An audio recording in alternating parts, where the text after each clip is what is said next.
ketika Allah Subhanahu wa ta'ala telah menetapkan seorang hambanya yang beriman, baik itu laki-laki ataupun perempuan, akan mengalami sakit, maka dia akan mengirim 4 malaikat kepada orang itu. Malaikat pertama diperintahkan untuk mengambil kekuatannya, maka orang itu menjadi lemah, tidak seperti biasanya. Malaikat kedua diperintahkan untuk mengambil selera makannya dari mulutnya, maka ia jadi enggan makan walaupun terkadang merasa lapar.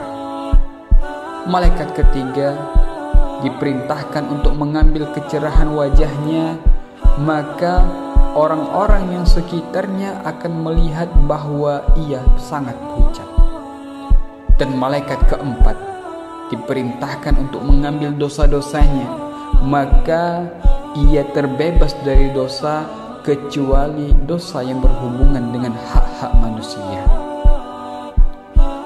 Ketika Allah Subhanahu wa ta'ala menghendaki hamba beriman itu sehat kembali, maka Allah memerintahkan malaikat pertama untuk mengembalikan kekuatannya, dan ia akan berangsur kuat kembali. Malaikat kedua diperintahkan untuk mengembalikan selera makannya, maka ia akan senang makan dan membantu memulihkan kesehatannya. Malaikat ketiga diperintahkan untuk mengembalikan kecerahan wajahnya, maka kepucatan wajahnya berangsur menghilang dan kembali cerah seperti sedia kalanya. 3 malaikat itu telah selesai melaksanakan tugasnya dan tidak lagi membawa beban apapun.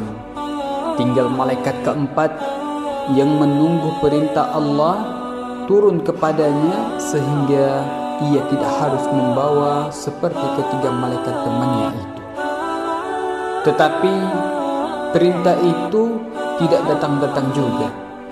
Karena itu ia memberanikan diri bertanya kepada Allah, "Wahai Allah, kami berempat adalah hamba-hambamu yang patuh kepada perintahmu. Mereka bertiga telah engkau perintahkan untuk mengembalikan apa yang telah mereka ambil. Mengapa tidak engkau perintahkan aku untuk mengembalikan apa yang aku ambil dari hambamu itu?" Allah Subhanahu wa ta'ala berfirman, "Kemuliaan yang aku miliki tak pantas membuatku menyuruhmu untuk mengembalikan dosa-dosanya. Setelah aku membuatnya kepayahan karena sakit yang dialaminya." Malaikat keempat itu berkata, "Lalu apa yang harus aku lakukan dengan dosa-dosanya ini ya Allah?" Allah berfirman, "Pergilah engkau ke laut dan buanglah dosa-dosanya di sana." Malaikat keempat segera turun ke laut dan membuangnya di sana, dan ia terbebas dari beban sebagaimana ketiga malaikat temannya.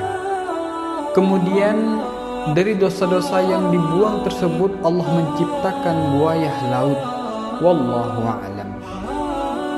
Kalau dalam sakitnya itu sang hamba mukmin meninggal, maka ia akan pergi menuju akhirat dalam keadaan suci tanpa membawa dosa-dosanya. Tentulah dikecualikan dosa-dosa yang berhubungan dengan hak-hak anak Adam selainnya.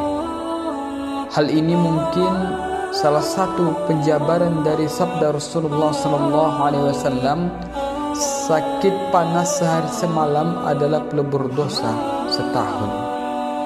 Dalam riwayat lain, Nabi Muhammad SAW menjelaskan bahwa ketika seorang hamba mukmin sakit dan ia tidak bisa mengerjakan amalan-amalan istiqomah yang biasa ia lakukan di waktu sehat, maka Allah Subhanahu wa ta'ala memerintahkan malaikat mencatat pahala dari amal-amal kebaikan tersebut untuknya, walau ia tidak bisa mengerjakannya karena sakit yang dideritanya itu.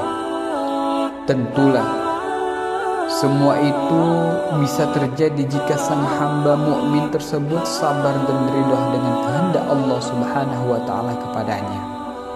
bukan justru mengaduhkan atau memprotes Allah yang menghendakinya sakit kepada pengunjung-pengunjung yang menjenguknya. Dalam keadaan sakit tersebut, seharusnya lah seorang hamba melakukan ikhtiar untuk berobat atau ke dokter. Tetapi tidak boleh meyakini bahwa obat atau dokter tersebut yang menyembuhkan penyakitnya. Kalau keyakinan seperti itu tertanam di dalam hati kita, bisa-bisa ia jatuh pada kesyirikan yang samar, syirik khafi. Karena sesungguhnya hanya Allah yang berkehendak menyembuhkan, sebagaimana hanya Dia pula yang menghendakinya menjadi sakit. Maka ikhtiar itu ada batasannya. Setelah itu harus tawakal kepada Allah tentang hasilnya, yang mana tawakal tersebut tidak ada batasnya. Jangan sampai kita terjebak dengan kata-kata berusaha atau ikhtiar tanpa batas dan tidak pernah sempat untuk tawakal. Apa jadinya kalau kita meninggal dalam keadaan ikhtiar sementara kita belum pernah atau belum sempat tawakal kepada Allah Subhanahu wa taala. Wallahu a'lam bishawab.